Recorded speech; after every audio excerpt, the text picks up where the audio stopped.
এবার আল্লাহ বললেন হজের আজান দাও। কি দাও? ওয়াআযিন ফিন-নাসি বিল-হাজ্জি ইয়াতুকা রিজালান ওয়া আলা কুল্লি দামির ইয়াতিনা মিন কুল্লি ফাজ্জিন আমিক। সুবহানাল্লাহ পড়ে। ওয়াআযিন ফিন-নাসি বিল-হাজ্জ। ইব্রাহিম কাবা ঘর বানালাম, ঘরটারে ঝাড়ু দিয়ে তাওয়াফকারী, রুকুকারী, সিজদাকারী, ইতিকাফকারীদের জন্য পরিচ্ছন্ন করলা। এবার হজের জন্য আজান দাও। হজ যে করা লাগবে একটা ঘোষণা দাও। সৈয়দনা ইব্রাহিম বলে, আল্লাহ এমন জায়গায় ঘর বানাতে বললেন এখানে মানুষ নাই, প্রাণী নাই, কেউ নাই, কাউরে দেখা যায় না, কার সামনে হজের ঘোষণা দেব, হজের আজান দেব? কাউরে তো আমি দেখি না। আল্লাহ বললেন, ইব্রাহিম তুমি একটা বড় পাথরের উপরে দাঁড়িয়ে হজের ঘোষণা দাও। দুনিয়ায় অবস্থিত সবগুলো মানুষের কানের মধ্যে ওই আজানের ঘোষণা আমি আল্লাহ পৌঁছে দেব। উনি দাঁড়িয়ে আজান দিলেন, ইয়া আইয়ুহান নাস ইত্তাখাযাল্লাহু বাইতান লিল হজ। আল্লাহ হজের জন্য একটা ঘর বানিয়েছেন, আসো আসো, যাদের সামর্থ্য আছে এসে হজ করে যাও। তখন পৃথিবীতে যত লোক ছিল প্রতিটা মানুষের কানের ভেতরে আল্লাহ আজানের ধ্বনি পৌঁছে দিয়েছে। আমরা যারা ছিলাম না, আমরা ওই সময় ছিলাম, কয়েছিলেন আলামুল আরওয়াহে, রুহের জগতে, রুহের জগতেও আমরা যারা ছিলাম আমাদের কানের মধ্যে এই ধ্বনিটা পৌঁছে দিয়েছে কে? ওই রুহের জগতে থাকা অবস্থায় যারা আমরা লাব্বাইক বলে আওয়াজ করতে পেরেছি তাদের নসিবে কাবা ঘর জিয়ারতের সুযোগ করে দিবে কে? যারা আমরা লাব্বাইক করতে পারছিলাম তাদের নসিবে কাবা ঘরের জিয়ারত আছে না নেই? তার মানে আল্লাহ বললেন হজের এমডি বানাইছে আল্লাহ, ম্যানেজিং ডাইরেক্টর। আল্লাহ বললেন কাবা ঘর বানাও, বানালেন। ঘর পরিষ্কার করো, করলেন। আজান দাও, আজান দিলেন। তার মানে হজ প্রোগ্রামের যে দায়িত্ব এই পরীক্ষায়ও, কথা বুঝে নাই মনে হয়, হজ প্রোগ্রামের দায়িত্ব এটাতেও পাস। একটার পর একটা পরীক্ষা দিয়েছেন। সব শেষে আল্লাহ পরীক্ষা নিলেন, ইব্রাহিম তোমার বয়স এখন 80 বছর, এবার নিজ হাতে তুমি সুন্নাতে খাতনা করো। কি করো? নিজ হাতে সুন্নাতে খাতনা। সহিহ বুখারীর বর্ণনা, ইখতাতানা সাইয়েদনা ইব্রাহিম আলাইহিস সালাম ওহু ইবনু 80 সানা বিল কদম। কুঠার দিয়ে নিজ হাতে নিজের লজ্জাস্থানের সামনের চামড়ার অংশটা কেটে তিনি নিজ হাতে 80 বছর বয়সে নিজের সুন্নাতে খাতনা করেছেন। এমনি এমনি আল্লাহর প্রিয় হয় নাই, এমনি এমনি আল্লাহ লিডার বানায় নাই। আল্লাহ এমনি বলে নাই I'm gonna make you the leader, গোটা বিশ্বের মানুষের নেতৃত্ব দেওয়ার জন্য আমি তোমারে তৈরি করেছি। এমনি হয় নাই, একটার পর একটা পরীক্ষা দিয়ে নিজেকে প্রমাণ করার মধ্য দিয়ে তিনি নেতৃত্বের আসনে আসীন হয়েছেন। চিৎকার করে বলেন ঠিক কিনা? সে আল্লাহ ডেকে বললেন, গোলাম এই ইব্রাহিমের জীবনে তোমাদের জন্য আমি আদর্শ রেখে দিয়েছি। আমি পৃথিবীর বুকে কয়েকজন নবীকে সিলেক্ট করেছি, তার মধ্যে ইব্রাহিমের মর্যাদা আসরাড়াই। ওনার ফ্যামিলি, ওনার যে ফ্যামিলিটা, it's a blessed family ever in the world. পৃথিবীর সবচেয়ে বরকতময় ফ্যামিলির একটা ফ্যামিলি।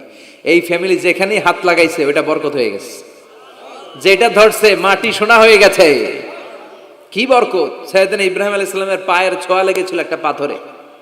তিনি যখন কাবা বানাচ্ছেন আর উপরে ওঠে না, বানাতে বানাতে আর নাগাল পায় না, বললেন আল্লাহ এবার কি করি? এই পাথরে দাঁড়িয়ে তুমি কাবা বানাও। বলা হয় যে এই পাথরটা এত শক্তিশালী ছিল, ওনার উপরে ওঠা দরকার লিফটের মতো, পাথরটা উপরে উঠে যেত, নিচে নামা দরকার নিচে নেমে যেত। আবার এই পাথরের জায়গাটাকে আল্লাহ তাআলা নামাজের মুসল্লা বানিয়ে দিয়েছেন, আমাদের জন্য নামাজের মুসল্লা। ওয়াত্তাখিযু মিন মাকামি ইব্রাহিমা মুসাল্লা। আল্লাহ বললেন গোটা বিশ্বের সব মুমিনদের জন্য মাকামে ইব্রাহিমরে আমি মুসল্লা বানায়া দিলাম। বিশ্বনবী যখনই তাওয়াফ করে 2 রাকাত নামাজে পড়তেন, মাকামে ইব্রাহিমের সামনে এসে 2 রাকাত সালাত পড়তেন। আমরাও যারা তাওয়াফ করি প্রতিটা তাওয়াফের পরে এই মাকামে ইব্রাহিমের সামনে এসে নামাজ পড়তে হয়, জানেন না? পড়ছেন না আপনারা? হাজিরা পড়তে হয়। এই পাথরটা এখনো আছে। দেখেন ওনার স্মৃতিকে চির অম্লান করার জন্য, সাইয়েদনা ইব্রাহিমের শিক্ষাকে চিরস্মরণীয় করে রাখার জন্য ওনার ফুটপ্রিন্ট, পায়ের ছাপ যে পাথরে লেগেছে, এই পাথরটাকে কাবা ঘরের একেবারে পাশে 11 মিটার উঁচু একটা ছোট্ট গ্লাস ফিটিং করা, ডিজাইন করা মিনারার ভেতরে ওইখানে স্থাপন করা। যারা তাওয়াফ করে ওইটার পাশ দিয়ে তাওয়াফ করতে হয়, আর তাওয়াফ শেষ হলে ওইটার সামনে 2 রাকাত নামাজ পড়তে হয়। বরকত আছে না নাই? ওনার পা লাগছে এই জায়গা হয়ে গেছে মুসল্লা। এবার ওনার ছেলের পা লাগছে মরুভূমিতে, ওইটা হয়ে গেছে জমজমের কূপ। সাইয়েদনা ইসমাইল ওনাকে রেখে হাজার দৌড়াদৌড়ি শুরু করলেন, সাফা থেকে মারওয়া, মারওয়া থেকে সাফা। আহা, এখন এয়ার কন্ডিশন করা 4 তলা, এয়ার কন্ডিশন করা এত সুন্দর পরিবেশ, এরপরে দৌড়াতে দৌড়াতে আমাদের ঘাম ছুটে যায়। না জানি সাইয়েদাতুনা হাজার কি কষ্ট করে সেখানে দৌড়াদৌড়ি করেছিলেন, না জানি উনার কি কষ্ট পোহাতে হয়েছিল। উনি সাফা থেকে মারোয়া একবার, মারোয়া থেকে সাফা একবার 60টা চক্কর দিলেন। এই 60টা চক্কর, এই দৌড়াদৌড়িটা আল্লাহর কাছে এত ভালো লেগেছে, কিয়ামত পর্যন্ত সব হাজীদের জন্য এই জায়গায় দৌড়াদৌড়ি করাটা আল্লাহ ওয়াজিব করে দিয়েছে। এটা না করলে আপনার হজই হবে না, এখানে দৌড়াদৌড়ি করা ওয়াজিব। দেখেন ওনার ওয়াইফের কাজ কত বরকতময়, উনি দৌড়াদৌড়ি করছেন, এখন আমাদের হজে যে দৌড়াদৌড়ি করা লাগে। সুবহানাল্লাহ পড়বেন না? সাইয়েদনা ইসমাঈল আলাইহিস সালামকে মরুভূমির মধ্যে রেখে উনি দৌড়াদৌড়ি করলেন, পানি নাই, পানির অভাব, দৌড়ে আসলেন, এসে দেখে সাইয়েদনা ইসমাঈল আলাইহিস সালামের পায়ের ধাক্কায় জমজমের পানি বেরোতে শুরু করছে, কল কল কল কল করে আওয়াজ। সাইয়েদনা ইব্রাহিম, ইসমাঈল, হাজার এরা আরবি ভাষা জানতেন না, এরা সুরিয়ানি ভাষার মানুষ ছিলেন। কোন ভাষার? সুরিয়ানি ভাষা।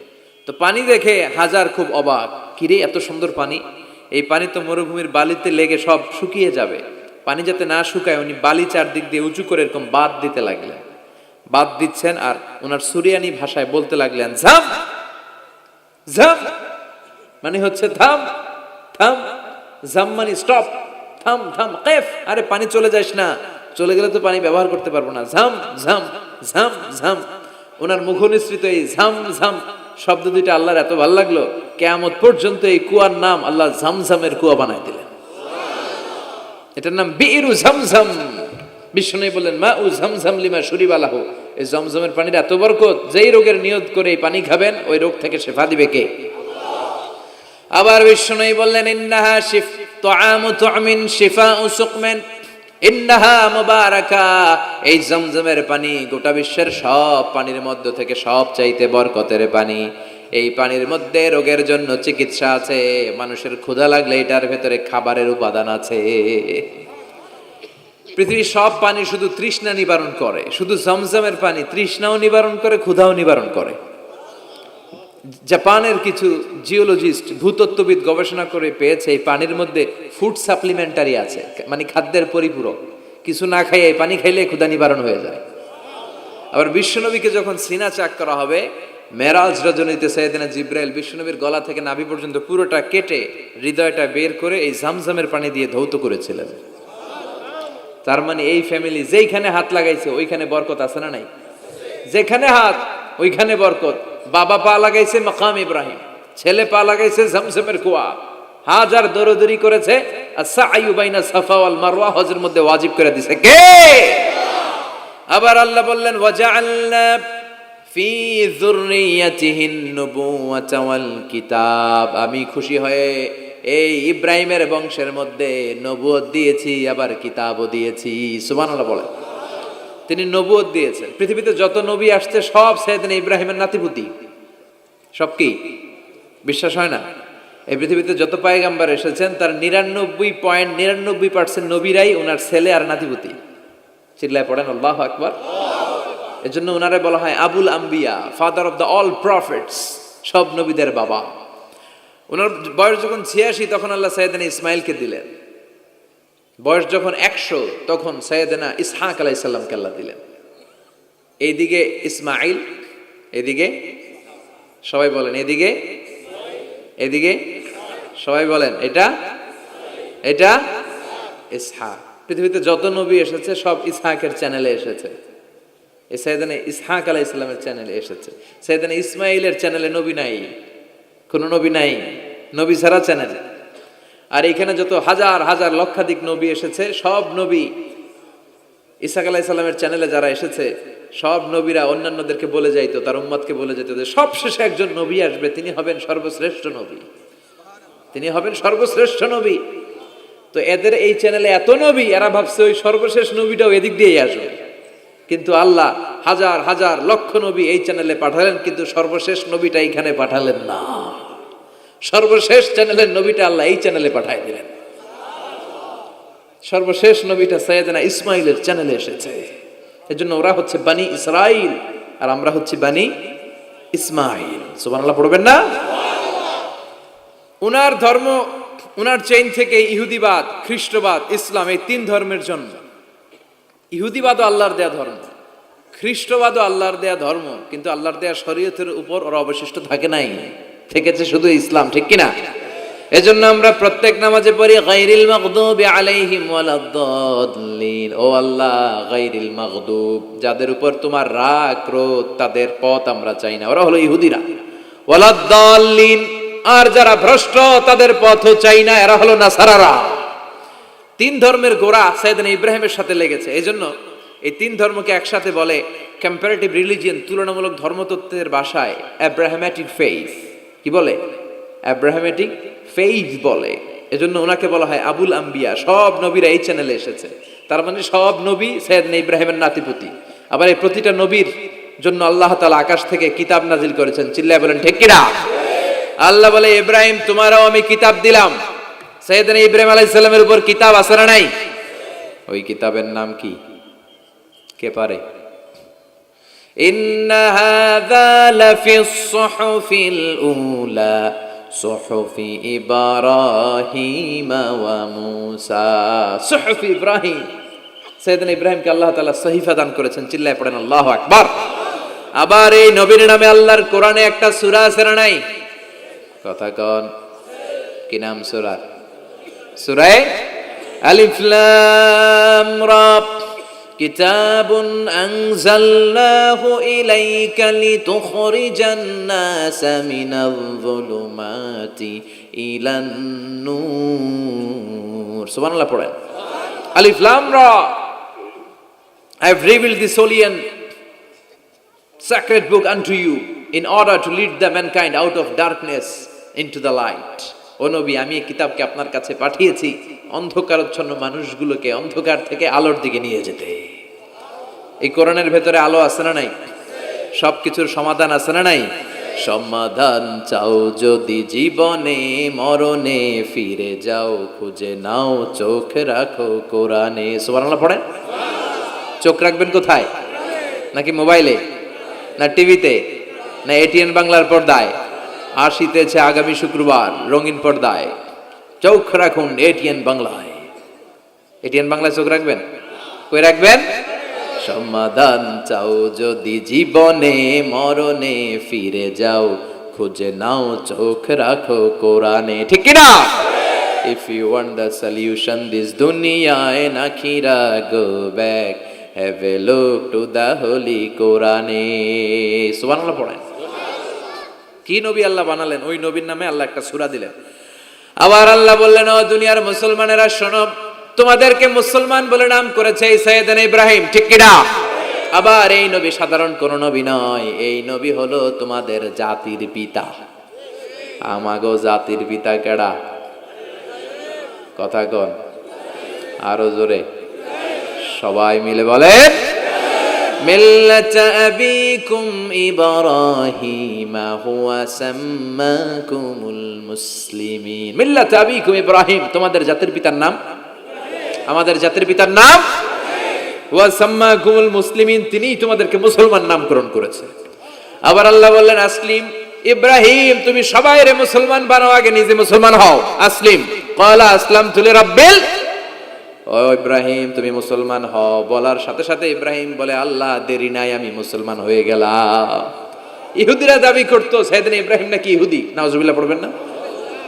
খ্রিস্টানরা দাবি করতো সাইয়েদনা ইব্রাহিম নাকি খ্রিস্টান। আল্লাহ বলে, মা কানা ইব্রাহিম ইয়াহুদিয়ান ওয়ালা নাসরানিয়ান ওয়ালাকিন কানা হানিফাম মুসলিমা। আল্লাহ বলে, আমার ইব্রাহিম ইহুদি নয়, আমার ইব্রাহিম খ্রিস্টান নয়, আমার ইব্রাহিম পাক্কা মুসলমান। হানিফান মুসলিমা, পাক্কা মুসলমান, ওনার ইসলামে কোনো সন্দেহ। এজন্য আল্লাহ খুশি হয়, ওনার একটা উপাধি দিলেন। উপাধিটা হলো লা হালিম। ইন্না ইব্রাহিম লা হালিমুন আওয়াহুম মুনিব। আমার ইব্রাহিম সহনশীল, আমার ইব্রাহিম ভদ্র। সুবহানাল্লাহ বলেন। আমাদের বাংলাদেশে আমাদের মুসলমানদের মধ্যে এটার সবচেয়ে বড় অভাব, সহনশীলতা আমাদের নাই। কথা কর, নিজে যেটা বুঝি ওইটাই। আমি তাবলীগ করি, আমি মনে করি আমি হক, বাকি সব বাতিল। এই সমস্যাগুলো বাগেরহাটে আছে না নাই? হ্যাঁ, আমি যদি জামাত ইসলাম করি, আমি মনে করি আমি হক, বাকি একটা দলরা আমি হক বলতে চাই না। আছে না এরকম? আমি আহলে হাদিস, সো আমি হক, আর বাকি যা আছে সব বাতিল। আমি কওমি তো আমি ভালো, আলিয়া সব খালিয়া। কথা কন। আবার আমি আলিয়া আমি ভালো, কওমিয়া সব শেষ। এই ঠেলা ঠেলে এই দেশে আছে না নাই? এক ইসলাম, এক নবী, এক কোরআন, এরপরে সহনশীলতা নাই। সে অন্য নেশাবে পড়ুক, সে অন্য মতদর্শের হোক, সে তো আমার ভাই। সবচেয়ে বড় পরিচয় সেও মুসলিম, আমিও মুসলিম। এই চিন্তাটুকু নাই। আল মুমিনুনা ইখওয়া, ব্রাদারহুড, ভ্রাতৃত্বের এই বন্ধনটা আমাদের মধ্যে নাই। আমরা একে অপরকে গালিগালাজ করতে দেরি করি না, একটু চিন্তা করি না। কাফের বলে ফতুয়া দিতেও দেরি করি না। কথা কন। ফতুয়া আছে না নাই? কয় তুই কাফের 10 কারণে, তুই কাফের 20 কারণে, তোর দাদা কাফের, তোর নানা কাফের, তোর পীর সাহেব হুজুর কাফের। আছে না নাই? তোর এই কাফের পীর সাহেব মারা গেলে এই পীর সাহেবের যে কবরে শোয়ানো হবে, ওই কবরের উপরে যে ঘাস উঠবে, ওই ঘাস যে গরু খাবে, ওই গরুর যে দুধ খাবে, ওইটাও কাফের। আছে না নাই? খালি ফতুয়াবাজি। আল্লাহ বললেন আমার ইব্রাহিম ফতুয়াবাজি করে নাই। ইন্না ইব্রাহিম লা হালিমুন আওয়াহুম মুনিব, আমার ইব্রাহিম ছিল সহনশীল, ভদ্র একজন নবী। চিৎকার করে বলতে হবে ঠিক কিনা?